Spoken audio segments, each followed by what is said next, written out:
13 என்னவாம் கரடான சாய்தளம் ஒன்றின் மீது சமநிலையில் உள்ள சுயாதீன உடல் ஒன்றின் வரிப்படம் ஒன்றை சரியாக காட்டுவது. சுயாதீன விசை வரிப்படம் அப்படின்னு சொல்லிக் கொள்வோம். இத ஒரு பொருளை தொழிற்படுற விசைகளாக குறிக்க போறோம். இப்ப சாய்தளத்துல இருக்குது. இப்ப இந்த சாய்தளத்துல ஒரு பொருள் இருக்கேக்குள்ள உங்களுக்கு தெரியும், இந்த பொருள் நிறைய எங்க தொழிற்படும், அது இந்த புவியீர்ப்பு மையத்துல ஒளிப்படும். சோ புவியீர்ப்பு மையம் அது இந்த சென்டர்ல இருக்கு. அப்ப அங்க இருந்து தொழிற்பட போது நிறை mg அல்லது W.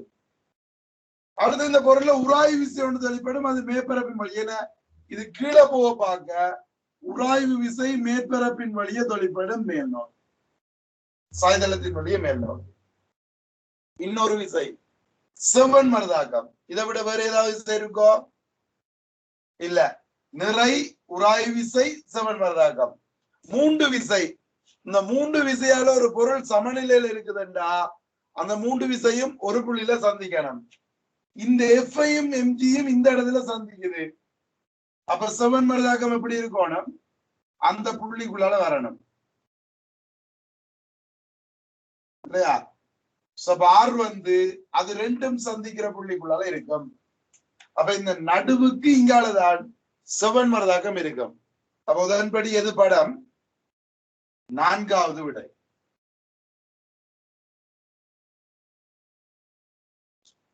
ஓகே தானே? அது சிக்கல் இல்ல. அடுத்த வினா 14.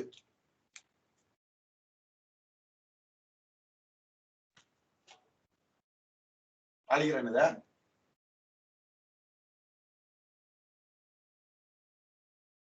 14 என்ன? 1500 கிலோகிராம் திணிவுடைய 1500 கிலோகிராம் திணிவுடைய ஒரு மோட்டார் வண்டி கிடையான பாதையில் 15 மீட்டர் பெர் செகண்ட் என்ற மாறாக்கதியுடன் இயங்கும் போது பாதையினால் வழங்கப்படும் தடை விசை 5 நியூட்டன் பெர் கிலோகிராம். கவனப்பாகணும். என்ன தடை விசை? அழகு 5 நியூட்டன் பெர் கிலோகிராம். ஏண்டா ஒரு கிலோகிராமுக்கு 5 நியூட்டனை கொடுக்குது. எனின் மோட்டார் வண்டியின் விலையாது. இப்ப இது மோட்டார் வண்டி.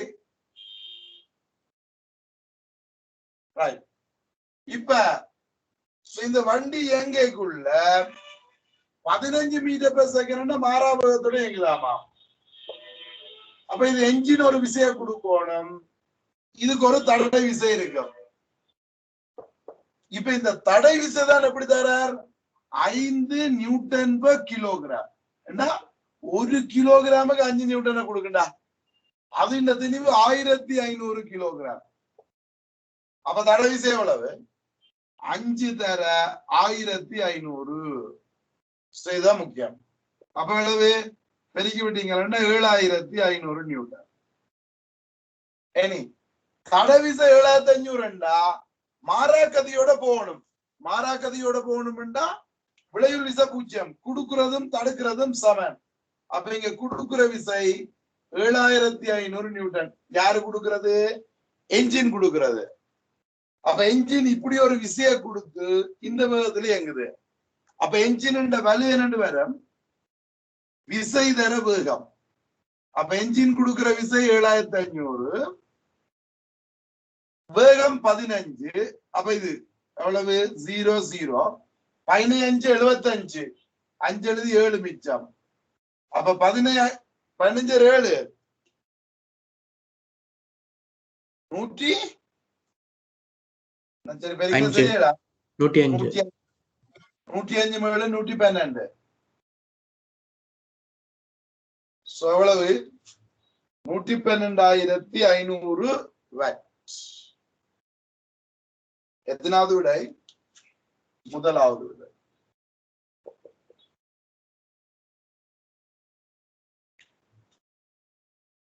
இதுல டவுட் இருக்கா?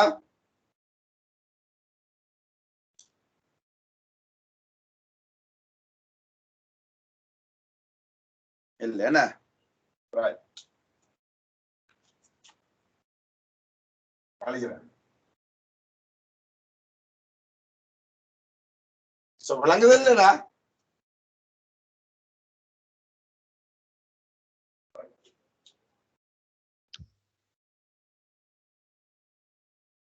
அடுத்தது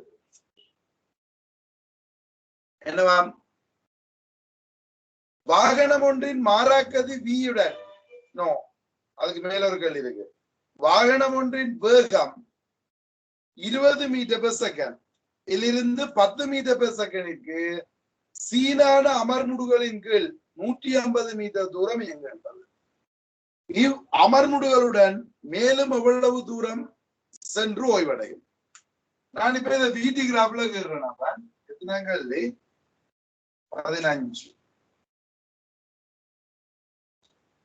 இங்க பாரு, என்னண்டு சீரான அமர்முடுகளோட போய் ஓய்வடையுது.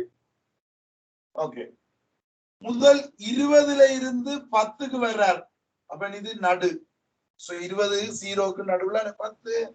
இப்ப இது நடுவுல இருக்குதுன்னா இது நடுவுல இருக்கும். நடுப்புள்ளி தெரியுமல்ல? நடுப்புள்ளிக்குள்ளால இதுக்கு சமாந்தரமா ஒரு கோடு கீர்ணம்டா அரவாசியா பிரிக்கும். எப்படி இப்படி இதுக்கு சமாந்தரமா கீர்ணம்டா இது 2ஆ பிரிக்கும். இப்ப இது சமன். இப்ப எனக்கு என்ன, இவ்வளவு 150 மீட்டர் 20ல இருந்து 10க்கு வர. அப்ப இந்த பரப்பு 150. இதுல எத்தனை முக்கோணம் இருக்குன்னு பார்த்தோம்னா 3 முக்கோணம். இப்ப இது எல்லா முக்கோணமும் சமனேன். இந்த உயரம் 10, இது இந்த உயரமும் 10, இந்த அகலம் சமன். அப்ப அடி செங்குத்து உயரம் சமன், எல்லா முக்கோண பரப்பும் சமன். அப்ப இந்த 3 முக்கோண பரப்பு தான் என்ன பன்? 150 மீட்டர். சோ 3 முக்கோண பரப்பு 150 மீட்டர்ண்டா இது 10ல இருந்து ஓய்வடைகிறதுக்கு போற தூரம் ஒரு முக்கோண பரப்பு எவ்வளவு? 50 மீட்டர். அப்ப மேலும் அசையும் தூரம் 50 மீட்டர். எப்படி விளங்குதாடா? செய்தீங்களா? இப்படி முக்கோண மெத்தட் எல்லாம் சொல்லி தந்தா.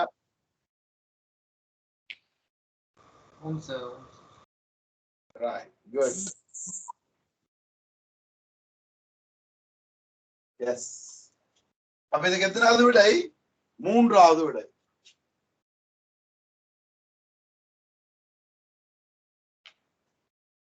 அடுத்த கேள்வி 16.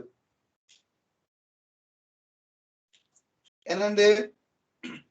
துணிக்கு ஒன்று மாறாக்கதி வியுடன் ஒரு வட்டப்பாதையில் இயங்குகின்றது. ஏக்கும் பிக்கும் இடையில் துணிக்கையின் வேக மாற்றம். இவர் இப்படி வட்டப்பாதையில இயங்குகிறார். ஏயில இருந்து பிக்கு போறார்.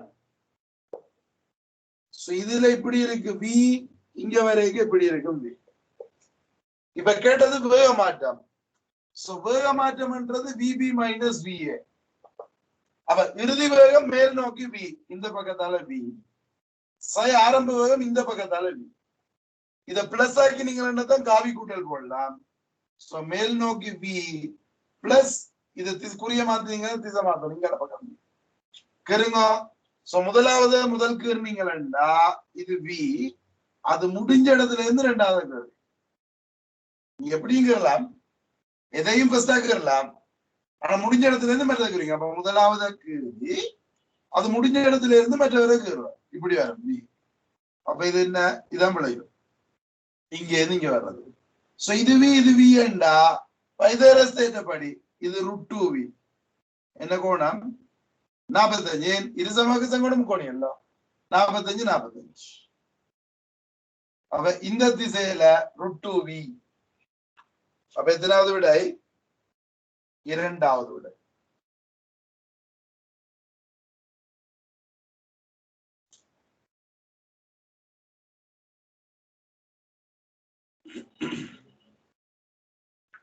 செலமல்ல? ரைட். 17.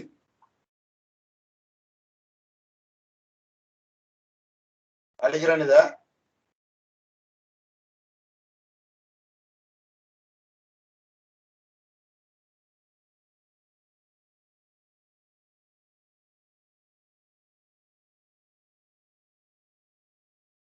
என்னண்டு பொருளொன்றின் வேக நேர வரைவு அறிக்கை தரப்பட்டுள்ளது. வேக நேர வரைவு இப்படி தந்திருக்கார்.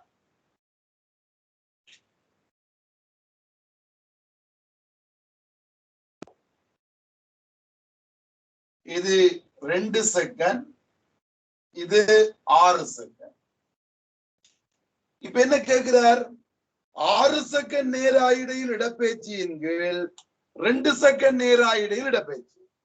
6 செகண்ட் இடப்பெயர்ச்சின்னு இந்த மொத்த பரப்பு, 2 செகண்ட்ல இந்த பரப்பு 2 6 இடையில ஒரு 4 இருக்குது. அப்ப இப்ப போட்டுட்டா இது சமன், இது சமன், இது சமன்.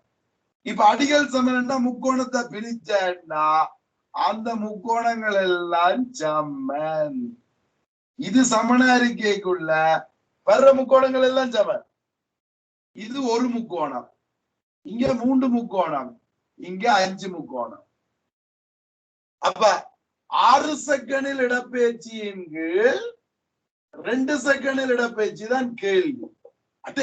6 செகண்ட் இடப்பெயர்ச்சி மொத்த பரப்பு எத்தனை முக்கோணம்?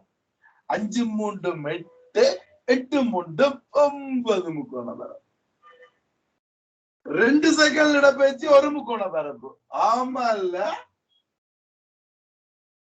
ரேஷியோ 9. விளங்குது? விளங்கணும்.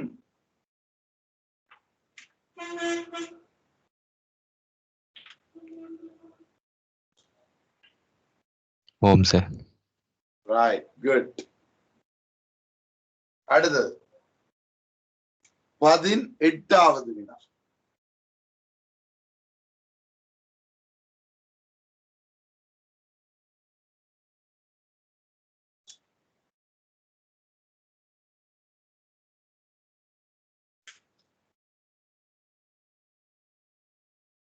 ரைட், 18வது வினா. பின்வரும் கூட்டுகளை கருதுக.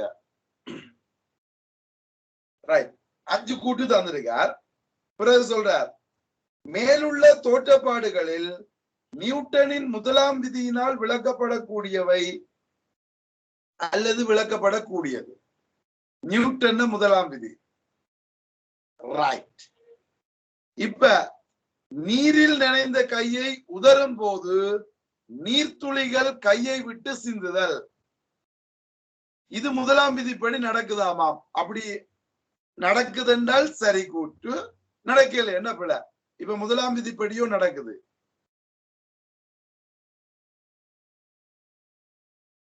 என்ன சொல்றீங்க? இதுக்கு என்னன்னா, இந்த நாய் இருக்குல்ல, நாய், அப்படி நாய் குளிச்சுட்டு வந்து நான் செய்யறத பார்த்துட்டு நாய் தானே ஒண்ணு மாதிரி பாக்காங்க. இந்த நாய் குளிச்சுட்டு வந்து அப்படி உடம்பு எப்படி உதரும் பார்த்திருக்கீங்களே? கைய உதறத விட நாய் அப்படி பொடிய பிடிச்சு அப்படி உதரும் பார்த்திருக்கீங்களா இல்லையா? அப்ப அந்த தண்ணி முழுக்க தெறிக்கும். எப்படி என்ன நடக்கும் என்று சொன்னா, இப்ப இது நான் இந்த பொடியை இப்படி வட்டமாக்குறேன்னா, நான் கையை விளங்கப்படுத்துறத இது சொல்ற ஈஸி என்ன படியா பாரு. நாய் இந்த பொடி குறுக்கு வட்டா கேள்விக்க. இப்ப இந்த நாய் இப்படி சுத்தைகள் பொடியா இருக்கா, இந்த பக்கத்தால சுத்தைக்குள்ள அந்த மயிர்களுக்கு இடையில இருக்கிற இந்த தண்ணி என்ன செய்யும்? அந்த பொடியோட சேர்ந்து இந்த பக்கத்தால போகும். அந்த தண்ணி அந்த பக்கத்தால போகும். இப்ப திடீரென்று நான் என்ன செய்யறேன்? பொடிய மற்ற பக்கம் சுத்திடும்.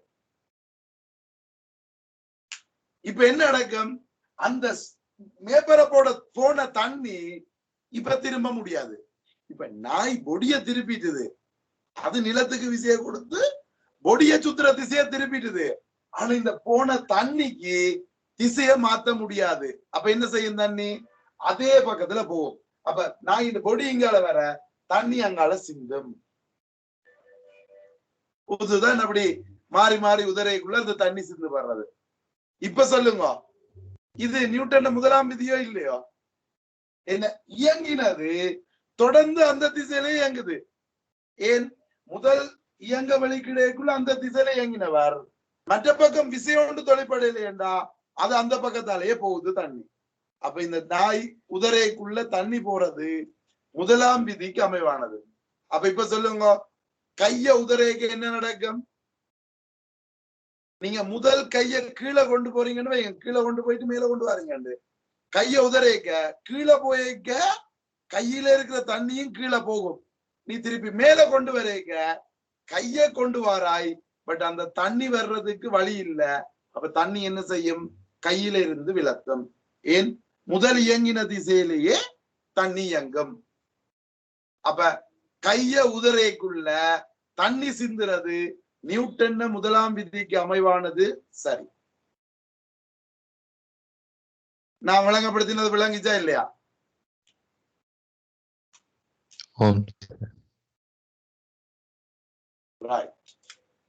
முதலாவது கூற்று சரி. இப்ப இரண்டாம் கூற்று என்ன சொல்றார்? சுத்தியலின் தலையை பிடியில் இருக்குவதற்கு பிடியானது விரைத்த பொருளின் மீது அடிக்கப்படுதல். எப்படி? அவன் முதல்ல இந்த சுத்தியல் பிடி தெரிஞ்சிருக்கணும். டேய், இதுதான் சுத்தியல். நான் உங்களுக்கு தெரியான்னு சொல்லல, இதுதான் சுத்தியல். இதுக்கு போடுறதுதான் பிடி. என்னன்னா நீங்க சுத்தியலை கொண்டு வாங்க முழுக்களை தான் சுத்தியல்னு யோசிப்பீங்க. நீங்க உண்மையா இந்த சுத்தியல்ன்றது இந்த தலையத்தான், இந்த சுத்தியல் தலை, இதுதான் சுத்தியல், இது பிடி. இப்ப இருக்கிறதுக்கு என்ன செய்வீங்க? இந்த சுத்தியல் இருக்கிறதுக்கு அதுல வச்சுட்டு அப்படி நிலத்துல வச்சு இப்படி குத்துவீங்கல்ல, அப்படி குத்த குத்த குத்த அந்த பிடி இதுக்குள்ள இருக்கும். ஓமோ, எஸ். எப்படி? என்னென்ன நடக்குது? என்ன நடக்குதுன்னு சொன்னா, இப்ப இந்த அவன் இதுல பிடி மேல, இந்த சுத்தியல் மேல இருக்குது. சுத்தியல் மேல இருக்கேக்குள்ள நீ இந்த பிடிய கீழே கொண்டு போற. இப்ப இதுலதான் இந்த விரைத்தமே பரப்பி இருக்குன்னு வைங்கோ. இத கீழே கொண்டு போய்க்க இதோட சேர்ந்து இந்த சுத்தியலும் கீழ் நோக்கி அங்கும். அப்ப முதல்ல இந்த சுத்தியல் தலைக்கு ஒரு வேகம் இருக்குது. நீ கொண்டு அடிச்சுட்ட எங்க? நீ அது விரைப்பான பொருள்ல சுத்தியல் பிடி அடிச்சா இப்ப பிடி நின்று. ஓகே, பிடி நின்றுட்டுது. இந்த தலைக்கு என்ன செய்யறது? அது ஓய்வடையும் வரைக்கும் போய்த்தான் நிக்கணும் இல்லையா? அது ஓய்வடையும் வரைக்கும் போகணுமே. அப்ப அது போய் இறுகிதான் நிக்கும். அப்ப இது என்ன? முதல் இயங்கிட்டு இருந்த திசையில அந்த சுத்தியல் போய்த்தான் நிக்குது. அது தடவிச கொடுத்தோன்னா நிக்குது. என்ன? அப்ப பிடி நின்றோன்னா அது போறதுக்கு ரீசன் என்ன? ரீசன் இருக்கிறதுக்கு ரீசன் நியூட்டன் முதலாம் விதி. இயங்கினது தொடர்ந்து இயங்குறதுக்கு தனி. இப்ப என்ன சொல்றீங்க? இந்த விதியும் ஓகேயா?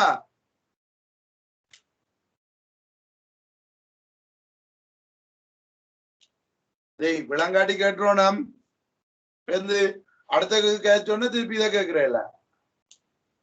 விளங்குதில்ல?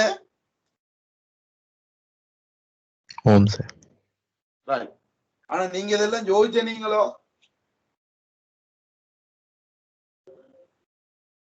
கொஞ்சம் கொஞ்சம். அடுத்தது, இழையொன்றின் முனைகளில் இணைக்கப்பட்ட சிறிய கல் ஒன்று சீரான வட்ட இயக்கத்தை, கிடைவட்ட இயக்கத்தை ஆற்றுமாறு சுற்றப்படுகின்றது. இப்ப இந்நிலையில் இழையை கைவிடும் போது இக்கணத்தில் கல்லானது தொடலி வழியே இயங்குதார். இப்ப என்ன செய்யறீங்க? இப்ப கிடைவட்ட பாதையில சுத்துறீங்க. ஒரு கல்ல கட்டி போட்டு கைத்துல இப்படி சுத்துறீங்க. சுத்திட்டு இத கைய விட்டோன்னா இப்ப இளலூசன் இந்த கல்லு எந்த திசையில வந்துச்சுதோ அந்த தொடலி திசையில அப்படியே போகுது. ஏன் அப்படி போகுது? நீ விசைய கொடுத்துட்டு இருக்கும் வரைக்கும் அது வட்ட பாதையில சுத்தி கொண்டு இருந்தது. நீ இப்ப விசைய விட்டுட்ட. இப்ப விச தொழிற்படையிலா இயங்கின திசையில தொடர்ந்து இயங்கணும். புறவிசை தொழிற்படாத விடத்து ஓய்வில இருக்கிற பொருள் ஓய்வில இருக்கும். இயங்குறது அதே திசையில இயங்கும் மாறாவதத்தோட. அப்ப இது என்னது? முதலாவது.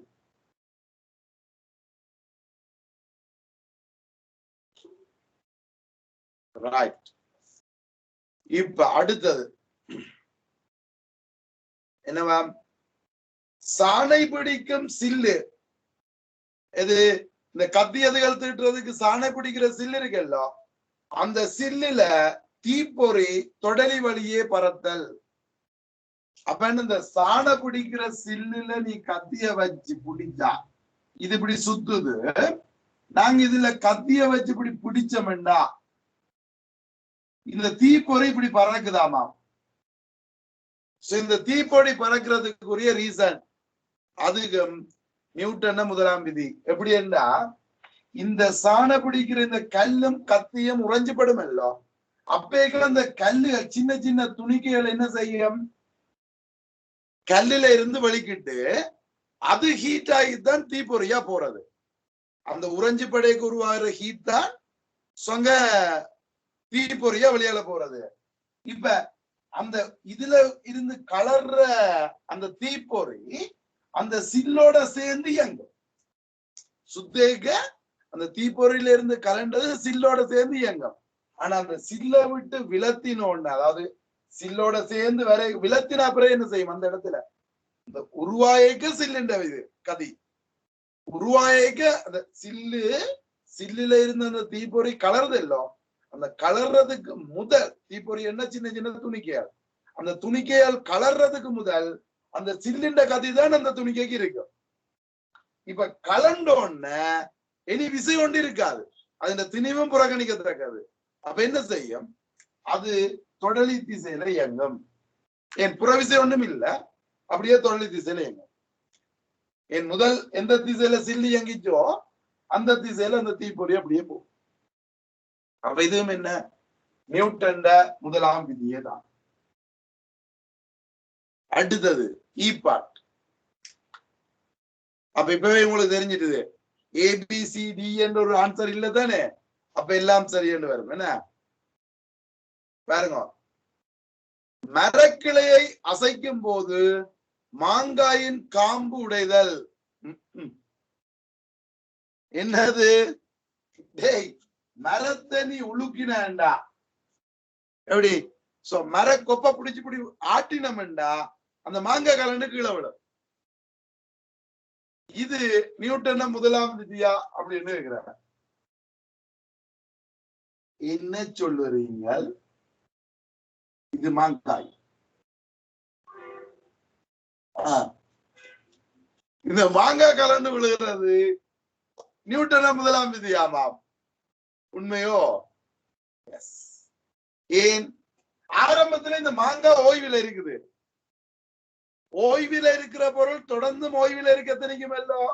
டேய், நீ இந்த மரக்கிளைய கீழே அனுப்பிக்க மாங்காய் என்ன செய்ய திணிக்கும், அது ஓய்விலேயே நிக்கிறதுக்கு திணிக்கும். இப்ப மரக்கிளை கீழே போய்க்க மாங்காயும் கீழே போனா சிக்கலே இல்ல, எந்த மாற்றமும் இல்ல.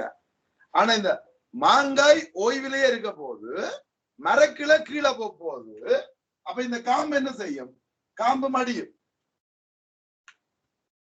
சடனாம கேக்குவ மெதுவாமுக்கி நீங்க ரெண்டும் சேர்ந்து இறங்கு வரேன், அந்த காம்புக்குள்ளால விசை இங்க போய் மாங்காய் கீழே அமர்த்தும்.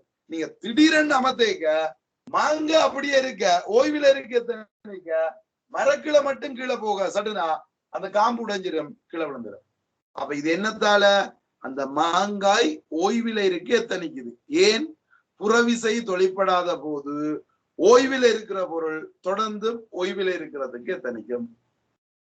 அப்ப அதுவும் என்ன, நியூட்டன் முதலாம் விதி.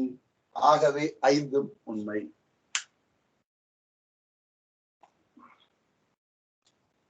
ஓகேடா? டவுட் இருந்தா கேளு.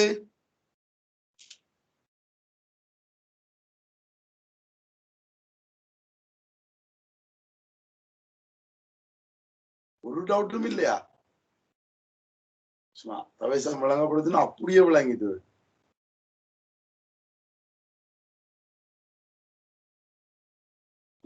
ஓகே, ஸ்டைல் இருக்கியா?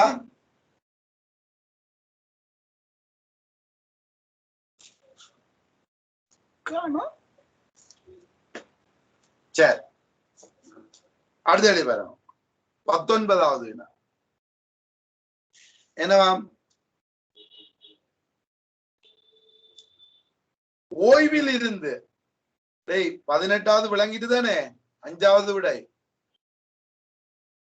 என்ன நிமேஷ்? ஓம் சார். ஓம் சார். 10ஆம் பாருங்க. ஓய்வில் இருந்து சீரான ஆர்முடுகள் ஏயுடன் கிடை வீதி வழியே வலன் நோக்கி எங்கும் ட்ரக், வெஹிக்கிள் தான் சொல்ற ட்ரக் ஒன்றின் தரையானது மிகவும் அழுத்தமானது, ஒப்பமான தரையில இருக்குது. சோ ட்ரக்கின் தரையில் இருந்து, அதுக்கும் அதே ட்ரக் தானே, ஸ்பெல்லிங்க மாத்தி எழுதிக்கார், ட்ரக் அண்டு அதுவும் ட்ரக் தான், வாகனத்தை தான் இங்கேயும் சொல்றார். ட்ரக்கின் தரையில் எம்தனுடைய பொருள் ஒன்று உள்ளது. சோ பொதியில் தொழிற்படும் விசைகளை திறம்பட வாய்ப்புரிப்பார். அவன் ரெண்டுலயும் 2 ஸ்பெல்லிங் இருந்தாலும் சோ ரெண்டுமே வாகனத்தை தான் மீன் பண்ற. எப்படின்னு சொன்னா, இப்ப எத்தனாங்கள்ளி 19வது. இப்ப ஒரு ட்ரக்ல இப்படி வைங்க, இந்த ட்ரக் தரையன்னு சொல்றது இதைத்தான் சொல்ற.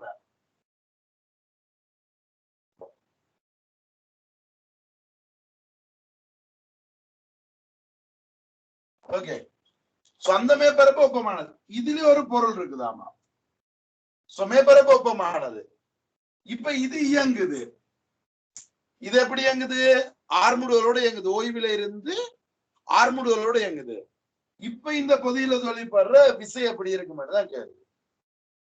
ஒப்பமானதெல்லாம் இல்ல.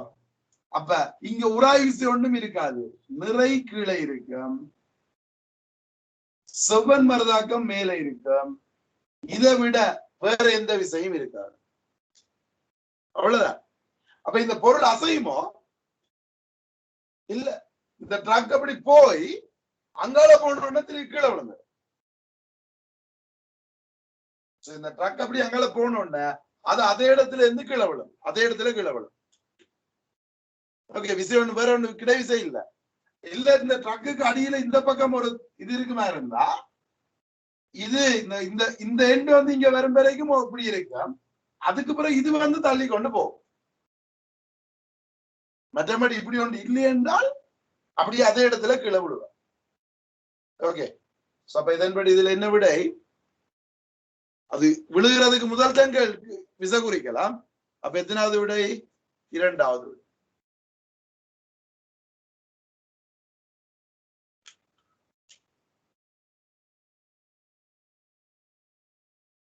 ஓகே,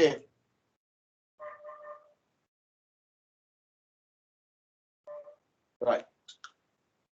அடுத்தது 20வது வினா.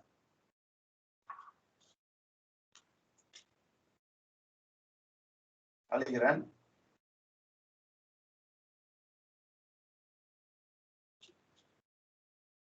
என்னவாம்? அழுத்தமான லேசான கப்பியின் மேலாக செல்லும் இழையொன்றின் முனைகளில் 3 கிலோகிராம் 2 கிலோகிராம் திணிவுகள் இணைக்கப்பட்டு படத்தில் காட்டியவாறு கப்பியில் 60 நியூட்டன் நிலைக்குத்து விசை மேல் நோக்கி பிரயோகிக்கப்படுகிறது. 2 கிலோகிராம் 3 கிலோகிராம் திணிவுகளின் ஆர்முடுகல்கள் முறையே.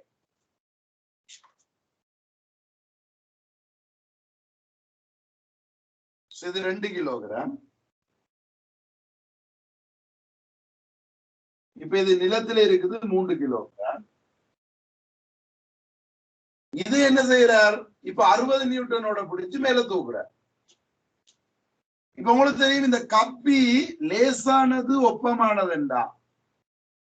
இப்ப ஒப்பமானது என்று சொன்னா இதுல இருக்கிற இழுவை இதுல இருக்கிற இழுவைக்கு சமம். இது ஒப்பமானது. அது தர்றதுக்குரிய ரீசன், ஒப்பமானதா இருந்தா தான் இங்கால பக்க இழுவையும் அங்கால பக்க இழுவையும் சமனா இருக்கும். இனி அது லேசான கப்பி, திணிவில்ல. சோ திணிவில்லை என்று தருவார். நாங்க தராட்டிக்கும் அப்படித்தான் எடுக்கணும். இங்க தந்திருக்கு அழுத்தமான லேசான கப்பி. அப்ப என்ன நடக்கும்? திணிவு இல்லை என்றால் விளையுள் விசை 0. ஏன் F is equal MA இல்ல M0 என்றால் விளையுள் விசை 0. இப்ப விளையுள் விசை 0 என்றால் மேலதாக்குற விசையும் கீழதாக்குற விசையும் சமன். அப்ப இப்ப T எவ்வளவு? 30 நியூட்டன் 30 நியூட்டன். அதுக்கு அடுத்த லேசான கப்பி தந்து. இனி இங்க 30 நியூட்டன் அட்டே, இங்க மேல 30 கீழே 30. என்ன நடக்கும்? விளையுள் விசை 0. ஓய்வில் இருக்கிறவர் தொடர்ந்து ஓய்வில் இருப்பார். அப்ப இப்ப இந்த 3 கிலோகிராம் என்ற ஆர்முடுகள் 0. ஓகேயா? இனி இவரை பொறுத்த மட்டும் கீழே 20 நியூட்டன் மேல 30 நியூட்டன். அப்ப இந்த 2 கிலோகிராம் என்ற ஆர்முடுகள் என்ன? விளையுள் விசைங்கள் திணிவு என்ன விளையுள் விசை? மேல 30 கீழே 20 மேல் நோக்கி 10 விளையுள் விசை. திணிவு 2. அப்ப எவ்வளவு? 5 ms-2 மேல் நோக்கி. அப்ப என்ன கேட்டது? 2 கிலோகிராம் ஆர்முடுகள் என்ன 3 ஆர்முடுகள் என்ன? 5 0 முதலாவது விடை.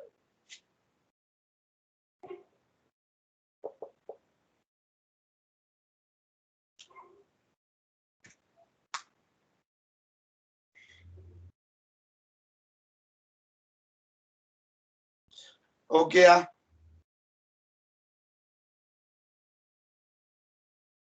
சிக்கல் இல்ல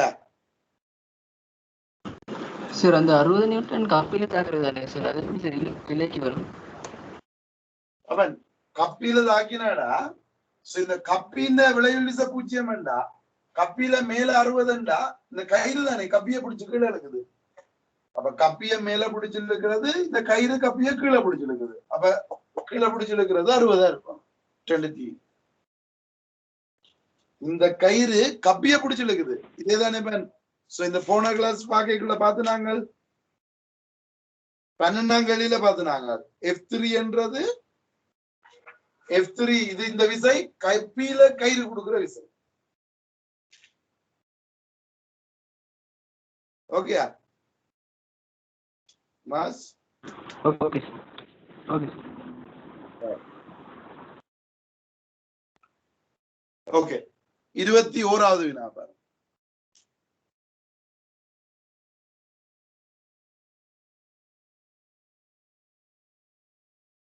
அழைக்கிறேன்.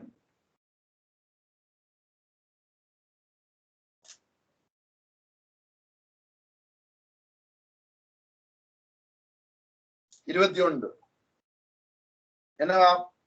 பின்வரும் கூற்றுக்களுள் சரியானது அல்லது சரியானவை. திருப்பியும் வேலையானது மாற்றேற்று சட்டத்தில் தங்கி இருக்கும். இப்ப கணவர் கேட்கிற கேள்வி, சார் மாற்றேற்று சட்டம் என்ன? Reference frame. அது என்ன ரிஃபரன்ஸ் பிரேம் சார்? ஒன்று சார்பா இன்னொண்ட கதைச்சமெண்டா எது சார்பா கதைக்கிறோமோ அந்த அவர் தான் மாற்றேற்று சட்டம்னு சொல்லுவோம்.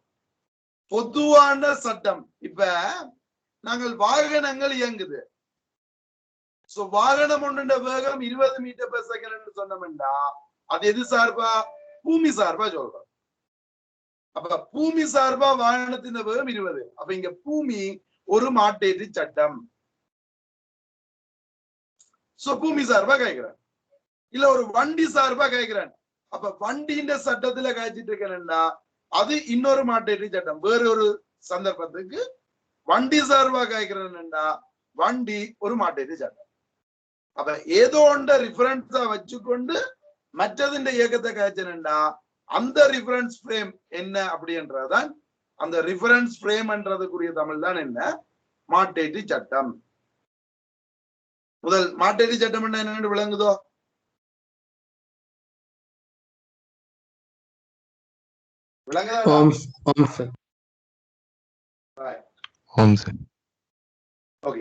இப்ப அந்த மாற்றேற்று சட்டத்துல தங்கி இருக்குமாமாம் செய்யப்படுற வேலை. இப்ப இது சரியா பிழையா என்று கேட்டா அது சரி. அந்த கூற்று சரி. இப்ப அதுக்கு விளக்கம் சொல்லணும். எப்படி? நான் சின்னதா ஒரு விளக்கம் சொல்றேன். பாருங்க உங்களுக்கு விளங்கணும். விளங்கக்கூடிய மாதிரி ஒரு உதாரணத்தை எடுத்துதான் சொல்றான் பாபம். அப்ப ஒரு வண்டி, இப்ப வண்டிக்குள்ள ஒரு பயல், இந்த பயல் கையில் ஒரு பந்தை வச்சுட்டு எறிகிறார். இப்ப பந்து வண்டிக்குள்ள ஒரு கையில இருக்கிற பந்து அப்படி எறிய போறார். இப்ப பந்து எறியக்குள்ளேயப்பன் இந்த பந்து இங்க இருந்து இங்க போகுது, இங்க இருந்து இங்க போகுது, இங்க இருந்து இங்க போயிருக்க ரிலீஸ் பண்ணிட்டார். ஓகே, இதுல இருந்து இங்க போயிருக்க நான் பந்தை ரிலீஸ் பண்ணிட்டேன்னா, அப்ப நான் இப்ப பந்துல செய்த வேலைன்றது என்ன சாமான்? விசை தர தூரம். அப்ப இங்க இருந்து இங்க போறேன்னா இவ்வளவு தூரத்துக்கு நான் வேலை செய்யறேன். பந்து அசைய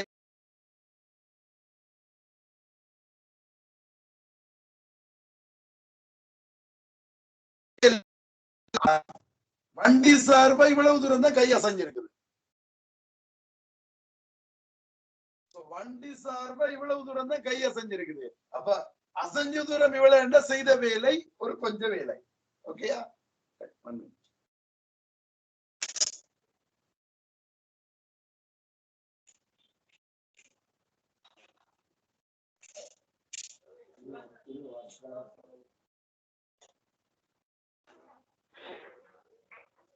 இப்ப இந்த மனிதன் கையேங்கின தூரம் எவ்வளவு? ஒரு கொஞ்சம் தூரம் தானே.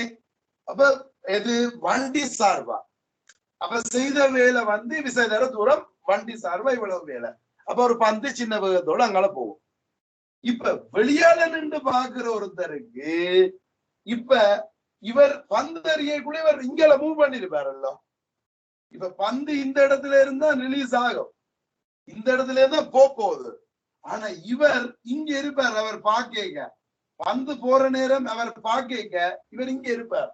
அப்ப இவர் இவ்வளவு தூரம் விசைய கொடுத்த மாதிரி ஃபீல் ஆகும்.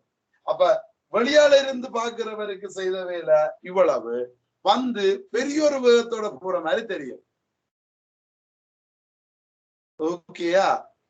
ஏன் அது அந்த வண்டி சார்பான வேகம் இருக்குமே, அதனால அப்படி தெரியும். அப்ப ஒன்று சார்பா கதைக்குள்ள இந்த இடப்பெயர்ச்சி வித்தியாசப்படும். உண்மையா விசை மாறாது.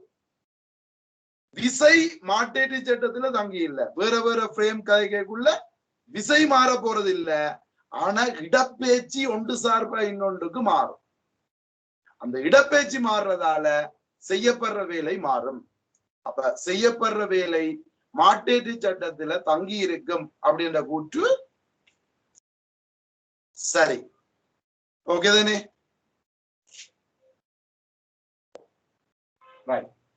பி கூற்று, ஏதாயினும் ஒரு மாட்டேற்றி சட்டத்தில் செய்யப்பட்ட வேலையானது நேராகவோ அல்லது மறையாகவோ இருக்கலாம். நேராகவோ அல்லது மறையாகவோ இருக்கலாம். சரி, என்ன பூமியால செய்த வேலை, என்ன மனிதனால் செய்ய வேலை என்ற பாக்கைக்குள்ள வேற வேற சட்டத்துல வச்சு கொண்டு பாக்கைக்குள்ள வித்தியாசம் பிளஸ் ஆகும் மைனஸ் ஆகும் வரலாம். அது கட்டாயம் இல்லையா? நாங்கள் வேலை ரெண்டு சட்டத்துல கைக்குள்ள பிளஸ் மைனஸ் கதைக்கிறோம். சி கூட்டு, நிலையல் உராய்வு விசையினால் செய்யப்பட்ட நிலையல் உராய்வு விசையினால் வேலை செய்யப்படலாம். இப்ப நிலையல் உராய்வு விசைன்னா அந்த உராய்வு விசை என்ன செய்யாது? இயங்காது. இந்த மாதிரி வந்துருவேன். ரெண்டு பொருட்களுக்கு இடையில சார்பியக்கம் இல்லாம இருக்க வர்ற விசை நிலையல் உராய்வு விசை. அப்ப அந்த நிலையல் உராய்வு விசையால வேலை செய்யப்படுமோ அப்படின்னு கேட்டால் எஸ். என்னண்டா நாங்கள் பார்த்தது இது, நிலத்தில ஒரு பொருளை வச்சு கொண்டு தள்ளிக்கதான் நாங்கள் நிலையல் உராய்வு விசைன்னு பார்த்திருக்கோம். அதாவது இயங்காம இருக்கைக்குள்ள இருக்கிற விசை நிலையல் உராய்வு விசை அப்படி. ஆனா இன்னொரு சந்தர்ப்பம் இருக்குல்ல, எப்படி ஒரு பொருளுக்கு மேல இன்னொரு பொருள் இருக்குது, நீங்க இதை புடிச்சு இழுக்கிறீங்க. இப்ப இந்த ரெண்டுக்கும் இடையில உராய்வு விசை வருது. இது ஒன்றை விட்டு இன்னொன்று இயங்கல என்றால் அது நிலையல் உராய்வு விசை. ஒன்றை விட்டு மற்றவர் இயங்கல என்றால் அது என்ன உராய்வு விசை? நிலையல் உராய்வு விசை. அப்ப அந்த நிலையல் உராய்வு விசையில இது இயங்கைக்குள்ள இவர் செய்யற இந்த உராய்வு விசை செய்யற வேலை தான் இவர் பெற்ற சக்தி. இந்த உராய்வு விசை செய்த வேலைதான் இந்த பொருள் பெற்ற சக்தி. அப்ப இங்க நிலையியல் உராய்வு விசையால வேலை செய்யப்படுது. ஓகே, அப்ப அந்த கூற்றும் சரி. அப்ப இங்க இது விடை ஏபிசி எல்லாம் சரியானது. 4வது விடை. ஓகேயா? சோ விளங்குதாடா? Okay right. அவன் எனக்கு ஒரு 1 minute தாங்க, நான் டக்குன்னு வாரணும்க்கா. அடுத்த வேலை செய்யறேன்.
Right, sorry.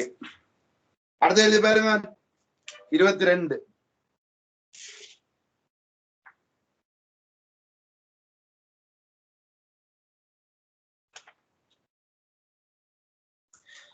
டேய் 21 விளங்கிட்டு தானே? ஏதாவது விளக்கம் இல்லாம இருந்தா once more sir ஒரு மேலோட்டமா சொல்லல மாஸ்டர் திரும்ப. ஏய் அது எப்படி மேலோட்டமா சொல்றது? சரி, அவன் ஒரு மாற்றீட்டு சட்டத்தால செய்யப்படுற மாற்றீட்டு சட்டத்துல தங்கி இருக்கும் செய்யப்படுற வேலை. ஏன் செய்யப்படுற வேலை தங்கி இருக்குது? நாங்கள் கொடுக்கிற விசை எந்த ஒரு சட்டத்திலையும் தங்கி இல்ல. அதை ஞாபகம் வச்சுக்கொள்ளுங்க. அது நீங்க பூமி சார்பா பார்த்தா வண்டி சார்பா பார்த்தா கொடுக்குற விசை அதேதான். நான் கையால 5 நியூட்டன் விசையை கொடுத்தனான்டா வண்டி சார்பாவும் 5 நியூட்டன் தான், பூமி சார்பாவும் 5 நியூட்டன் தான். அப்ப விசை மாறாது. ஆனா தூரம் வண்டி சார்பா செஞ்ச தூரம் வேறையா இருக்கு, பூமி சார்பா செஞ்ச தூரம் வேறையா இருக்கு. அதனால அந்த இடப்பெயர்ச்சி வித்தியாசப்படுது. அப்ப செய்யப்பட்ட வேலை என்ன நடக்கும்? வித்தியாசப்படும். அப்ப செய்யப்பட்ட வேலை மாற்றீட்டு சட்டத்தில் தங்கி இருக்கும். அடுத்தது பிளஸ் மைனஸ் வர்றது எங்களுக்கு தெரியும் ஆல்ரெடி. ஒரு ஃப்ரேம் சார்பா செய்யப்பட்ட வேலை பிளஸ் ஆகும், அதே இது சார்பா இன்னும் அதே மற்ற ஃப்ரேம் சார்பா பார்த்தோம்னா மைனஸா இருக்கு. இப்ப மனிதனால செய்யப்பட்ட வேலை பிளஸ் பாக்க அதே வேலையை பூமி சார்பா பார்க்கக்குள்ள மைனஸ் காய்கிறோம். அப்ப அது பிளஸ் ஆவோ மைனஸ் ஆவோ இருக்கலாம். அடுத்த நிலையியல் உராய்வு விசையால செய்யப்பட்ட வேலை இது. ரெண்டு துணிக்கைகள் இயங்கிக்க, ரெண்டு துணிக்கைகளுக்கு இடையில தொழிற்பெற விசை ஒன்றை விட்டு ஒன்று இயங்கலையண்டா நிலையியல் உராய்வு விசை. ரெண்டு பொருட்கள் இருக்குது, ஒன்றுக்கு மேல ஒன்று இருக்குது, ஒன்றை விட்டு இன்னொன்று இயங்கல, ஒரே ஏடியா இயங்குதுன்னு சொன்னா அங்க தொழிற்பெற உராய்வு விசை நிலையியல் உராய்வு விசை. அந்த உராய்வு விசையால அவர் இயங்குறார், அப்ப அங்க வேலை செய்யப்படும். அப்ப நிலையியல் உராய்வு விசையாலையும் வேலை செய்யப்படும். இன்னொரு டவுட் இருக்கு சார். ஒரு சதவீத ஒரு அளவீட்டுல சார் ரெண்டு அளவீடு இருக்கு, ரெண்டுலயும் 1% வலு, இன்னொன்றுல 2% வலு இருக்கு. ரெண்டையும் கூட்டக்குள்ள எத்தனை சதவீத வலு இருக்கு? கூட்டேக சதவீத வலுவை நீ சும்மா காணல. அப்ப எப்படி சார்? அதுக்கு நீ இப்ப ரைட் சரி, இப்ப எக்ஸ் என்ற பரிமாணத்துக்கு நீ சொல்ற 1% வலு, y என்ற பரிமாணத்துக்குரிய வலு 2% வலு. ஓகே, அப்படி இருக்கா? இப்ப எக்ஸ் பிளஸ் வைக்குரிய சதவீத வலு காண்றதுக்கு இயலாது. எக்ஸ் இன்டு வைக்கு சதவீத வலு காண்றது 3 உயர் சதவீத வலு. எக்ஸ் இன்டு வையோ அல்லது எக்ஸ் ஓவர் வைக்கோ நேரடியா காணலாம். அதுக்கு நான் சொல்லி தந்திருக்கேன். ஒன்றில் கூட்டி போடுவீங்கள், பெருக்கல் என்ன கழித்தல் பிரித்தல் என்ன உயர் சதவீத வலுக்கு கூட்டுப்படும். அது இப்ப நீ கேட்கறது எதுக்குன்னு சொன்னா எக்ஸ் பிளஸ் வைக்குரிய சதவீத வலு என்னன்னு இல்லையா? அதுக்கு என்னன்னு காணணும்டா, அதுக்கு இப்படி காணணும். எக்ஸுக்குரிய சதவீத வலு 1% என்றால் அது இப்படி வரும். எக்ஸ் பிளஸ் மைனஸ் 1% என்ன? 100க்கு 1. அப்ப எக்ஸுக்கு எவ்வளவு? இதுல வச்சு செய்யக்குள்ள கொஞ்சம் சிக்கலாம், பரவாயில்ல. 100க்கு 1. அப்ப எக்ஸுக்கு எவ்வளவு வலு?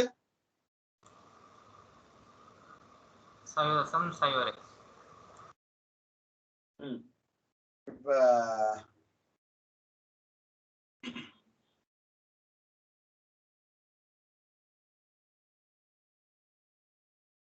இது இந்த 1% எப்படி கால்குலேட் பண்ணினேன்னு சொன்னா உயர் வலுவின்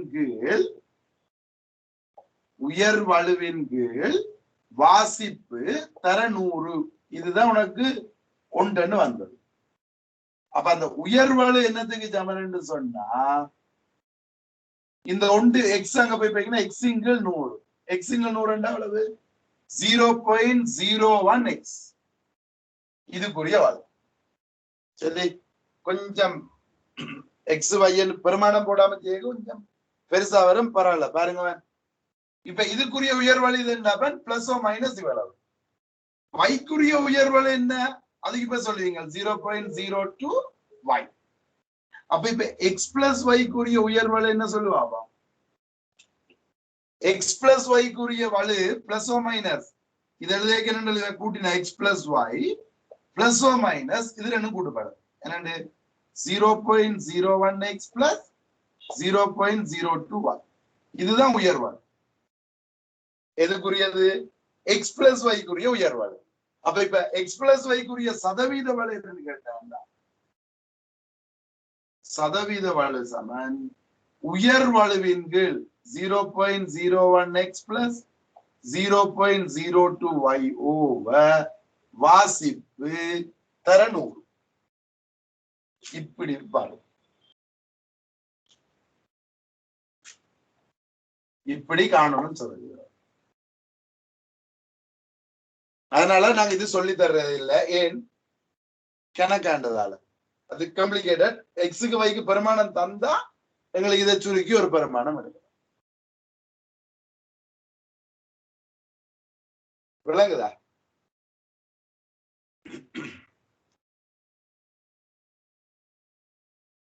நாங்க விளங்குச்சா இல்லையா?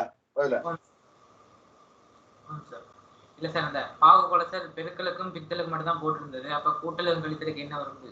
அதுதான் சார். நாங்க சொல்லித்தரலன்னா அதுலயும் கேள்வியை கேட்கறது. சரி, அது ஏனென்றா இப்படி இந்த கம்ப்ளிகேட்டட்ன்றதால கதைக்கிறது இல்ல. இல்ல சார் நீங்க சொல்லிருக்கீங்க சார், ஆனா சதவீத வளைன்னு சொல்லி தரல. அந்த உண்டு உயர்வாள் இதுல இருந்து இது வரைக்கும் சொல்லி தந்தேன். உயர்வலு காண்றதுக்கு சொல்லி தந்தேன். இது என்ன இப்படி ஒன்று எழுதியிருப்பேன். ரூலரால 10 சென்டிமீட்டர் அளந்தா பிளஸ் ஓ மைனஸ் 0.1, 2 சென்டிமீட்டர் அளந்தா பிளஸ் ஓ மைனஸ் 0.1 சென்டிமீட்டர். அப்ப ஏபி என்றா கூட்டலுக்கு என்ன உயர் வலு என்று கேட்டிருப்பேன். சதவீத வலு கேட்டிருக்க மாட்டேன். ஏ பிளஸ் பி கூறிய உயர்வலு என்னன்னு கேட்டா இது 12 சகவோசைய 0.2. அப்ப இங்க உயர்வலு என்ன 0.2. அப்ப சதவீத வலு என்னன்னு கேட்டா ஏ பிளஸ் பி கூறிய சதவீத வலு என்னன்னு கேட்டா அந்த கேள்விக்கு எழுதலாம். என்னண்டு ஏ பிளஸ் பி பெருமானம் 12, உயர்வலு 2. அப்ப சதவீத வலு சமன் உயர்வலுவின் கீழ் வாசிப்பு 200. இப்படி அப்ப ஏ பிளஸ் பி கூறிய உயர்வலுவை கண்டு அதன் கீழ் வாசிப்பு 200 போறோம். Okay ma'am, right. நாங்க அடுத்ததுக்கு போவோமே 22.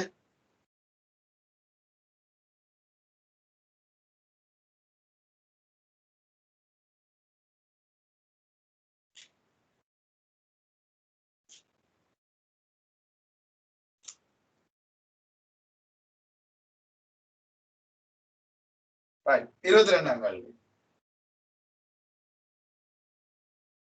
என்னவாம்? அலையவிடப்பட்ட எளிய ஊசல் ஒன்றின் பாதையில் முளை ஒன்று வெவ்வேறு புள்ளிகளில் உள்ள போது ஊசலின் அலைவை பின்வரும் படங்கள் வாய்க்குறிக்கின்றன. அவன் ஒரு ஊசல், இது இப்படி அலைஞ்ச சும்மா அலையும். இப்படி இதுக்கு கீழே ஒரு முளை ஒன்று ஆணி ஒன்றை குத்தி வச்சிருக்கு. இப்படி ஒரு ஆணி இருந்தா என்ன செய்யும்? வந்தது இதுல பிளாக் ஆயிரும். இதுல பிளாக் ஆனோன்னு என்ன செய்யும்?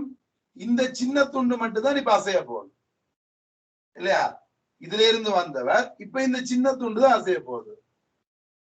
அப்ப உண்மையா இது இந்த வட்டப்பாதை வேறையா வரணும், வேறொரு வட்டப்பாதை. சோ இதுக்கு இத மையமா வச்சுக்கொண்டு வட்டப்பாதை, இங்கால இத மையமா வச்சுக்கொண்டு வட்டப்பாதை.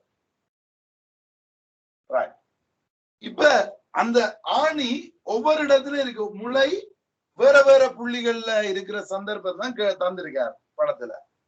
அதுல எந்த படம் சரியானது அப்படின்றதான் கேட்கிறார். எப்படி கண்டுபிடிக்கிறது? எப்படி கண்டுபிடிக்கிறேன்டா, இங்க பாரு, அவன் இது அலையைக்குள்ள இது மேக்சிமம் இங்க இருந்தா வலிக்கிறார். அப்ப இந்த இடத்துல வேகம் 0 எல்லாம். அப்ப இந்த இடத்துல அழுத்த சக்தி மட்டும் தான் இருக்கு. அப்ப இது இந்த சக்தி மட்டம் இது என்று எடுத்தீங்கன்னா, அதாவது 0 பொட்டன்ஷியல் லெவல் இது என்று எடுத்தீங்கன்னா, இவருக்கு இவ்வளவு அழுத்த சக்தி இருக்கு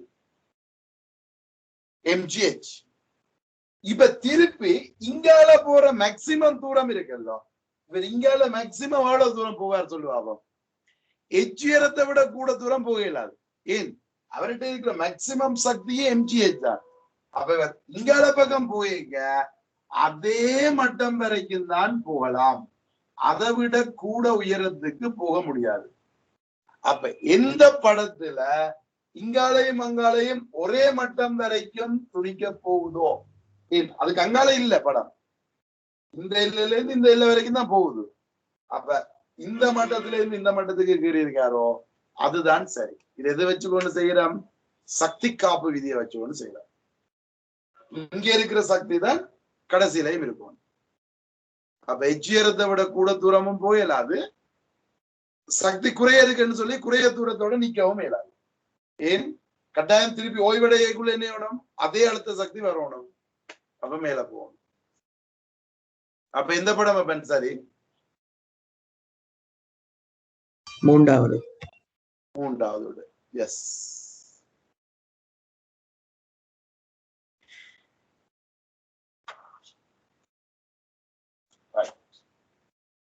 அழிக்கிறேன்.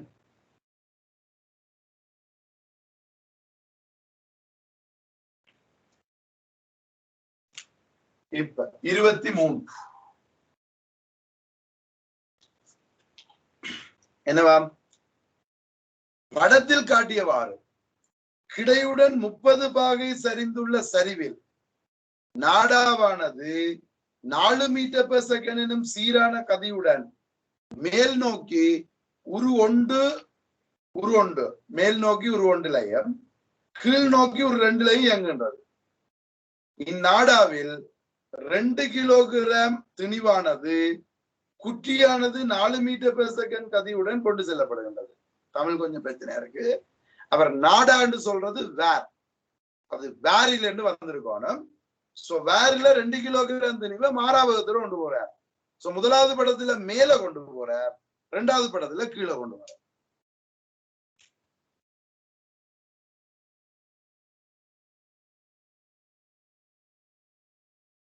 இப்ப இது மேல் நோக்கி இயங்குது. அட்டே இந்த திணிவு மேல் நோக்கி இயங்குதுண்டா இது 30 பாகை சாய்வு. அப்ப இது இந்த நிறை கீழே தொழிற்படும். எவ்வளவு நிறை? mg sin 30 எவ்வளவு? mg 20 sin 30 அரை, அப்ப 10 நியூட்டன். இப்ப மாறாவகத்தோட இயங்குது 4 மீட்டர் பெர் செகண்ட். மாறாவகத்தோட இயங்கணும்னா விளைவில் வீச 0 இல்லோ. அப்ப கீழே 10 மேல 10 இருக்கணும். என்ன இருக்கும்? உராய்வு விசை. அப்ப அந்த உராய்வு விசை மேல 10 இருந்தா தான் இவர் மாறாவகத்துல போலாம். அப்ப இந்த வார் அந்த திணிவு கொடுக்குற உராய்வு விசை மேல் நோக்கி 10. இப்ப நீங்க யாராவது கேக்குறீங்களா, எப்படி சார் அது மேல் நோக்கி வந்தது அப்படின்னு? கேட்க மாட்டீங்க. என் பொருள் மேல போகணும். சோ பொருள் மேல போகணும்ன்றா இது பிடிச்சிருக்கும். உண்மையா என்ன நடக்குதுண்டா, வேர் மேல போகுது. என் வேர் மேல இல்ல போகுது. அப்ப அந்த திணிவு வேற தடுக்க அந்த வேர் திணிவை பிடிச்சு மேல இருக்கு. அதுதான் உராய்வு மேல் நோக்கி தடுக்க. அப்ப முதலாவது படத்துல என்ன நடக்குது? உராய்வு விசை மேல் நோக்கி 10 நியூட்டன். என்ன வேரின் வழியே மேல் நோக்கி 10 நியூட்டன். இப்ப 2வது படத்துல பாருங்க. இப்ப வேற எப்படி இயங்குது? கீழ் நோக்கி இயங்குது. இப்ப அதுல இருக்கிற திணிவு கீழ் நோக்கி இயங்கணும். ஆனா இப்பவும் 10 நியூட்டன் கீழ் நோக்கி தொழிற்படுமே. அதே mg sin θ தானே. அட்டே இப்பவும் மாறாவகத்துடன் இயங்கு. சோ விளைவில் விசை 0 இருக்கணுமே. அப்ப இங்கேயும் மேல் நோக்கி 10 நியூட்டன்.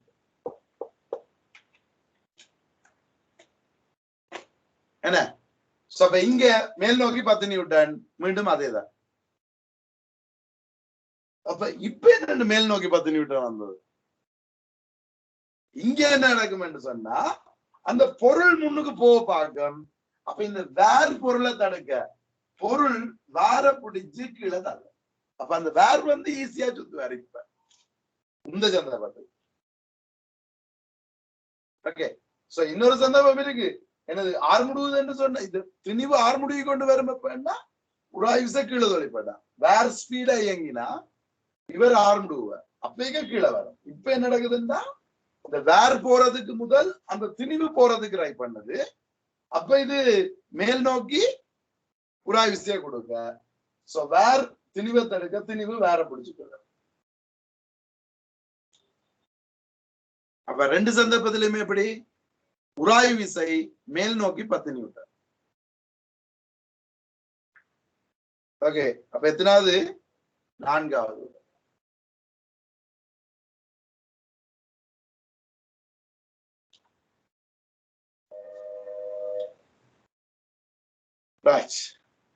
அப்ப 24ஆம் கேள்வியில ஏதோ சம்திங் இருக்குது.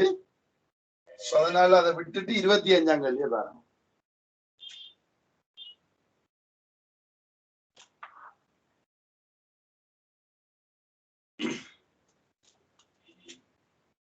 இது விளங்குதல்ல?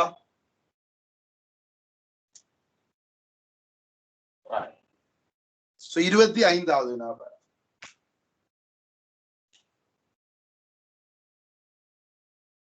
என்னவா? கார் ஒன்றும் ட்ரக் ஒன்றும் ஒன்றுடன் ஒன்று பூரண மீள்தன்மையற்ற மோதுகை அடைகின்றது. சோ கார் ஒன்றும் ட்ரக் ஒன்றும் பூரண மீள்தன்மையற்ற மோதுகை அடையுது. பின்வரும் கூட்டுகளில் சரியானது அல்லது சரியானது?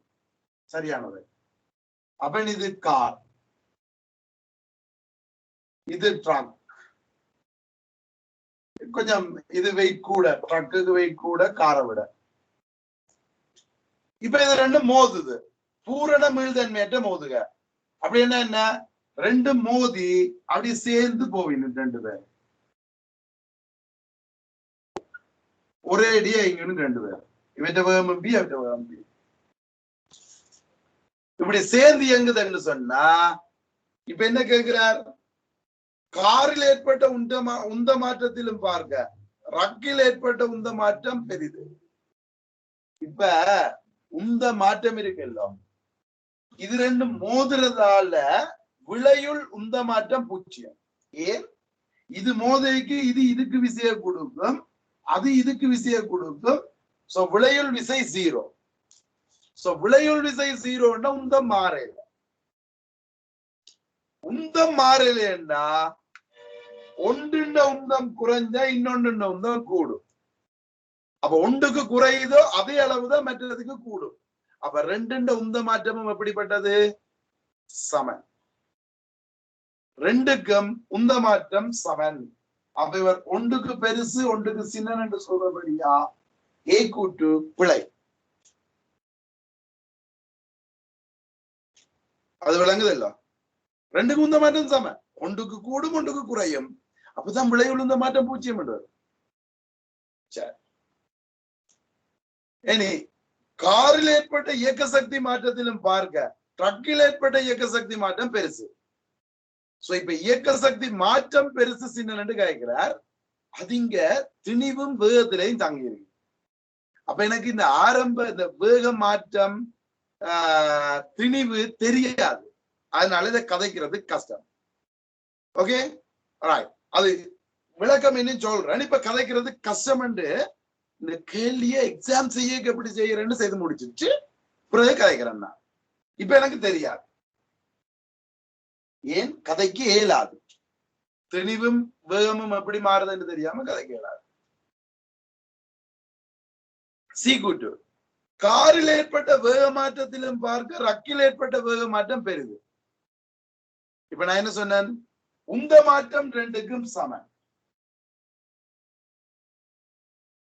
ரெண்டுக்கும் உந்த மாற்றம் சமன்டா இப்ப வேக மாற்றத்தை காண்றதுக்கு என்ன செய்வீங்க?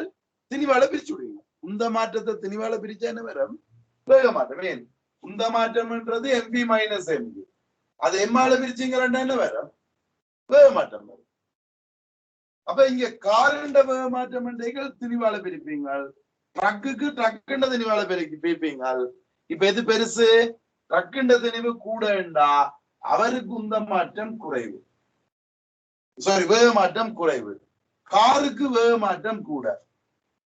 இவர் யாருக்கு கூடன்னு தந்திருக்கார்? ட்ரக்குல பெருசுன்னு தந்திருக்கார். பிள்ளை. ஏன்? ட்ரக்குக்கு குறைவு, திணிவு கூட இல்ல. உந்த மாற்றம் சமன், திணிவு கூடினவருக்கு வேக மாற்றம் குறைவாரு.